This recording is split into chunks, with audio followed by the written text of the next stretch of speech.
You know, Randy, you and I like our comedy smart, but sometimes a little rough around the edges.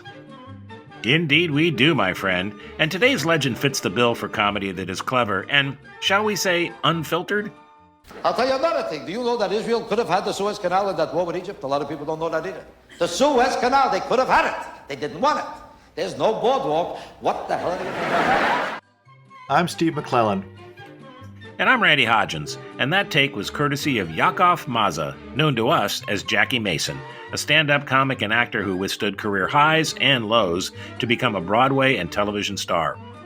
Born in Wisconsin in 1928 to Russian immigrant parents, Jackie started down a far different career path, graduating from City College of New York and becoming an ordained rabbi.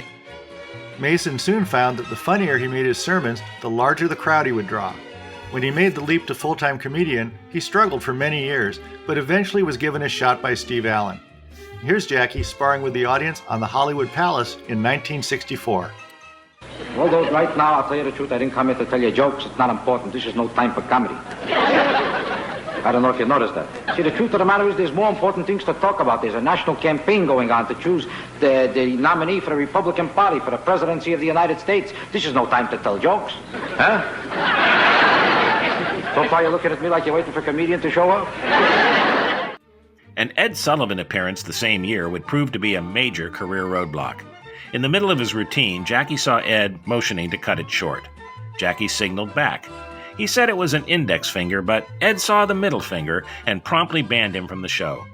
That move froze other career opportunities, and it took Mason 20 years to fully return to the spotlight.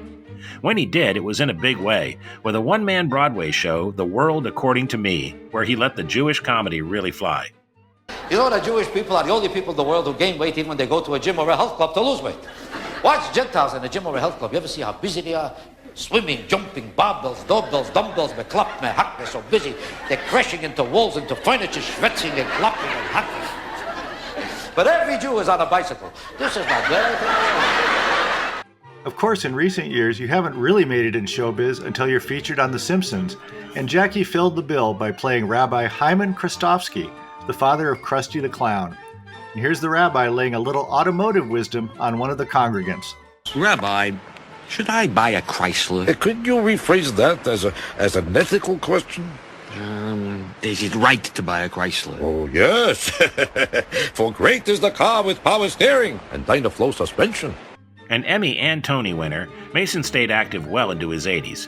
When he died in 2021, the LA Times described his style as amused outrage, and the New York Times described him as turning kvetching into comedy gold. We suspect that Jackie would have been pleased with that, though he surely would have had a few complaints. You can find out more about Jackie Mason and all our comedy legends, including video clips and extended audio cuts at laughtracksradio.com. Thanks for listening, and until next time, it's goodbye from me. And it's goodbye from him. Goodbye, everybody.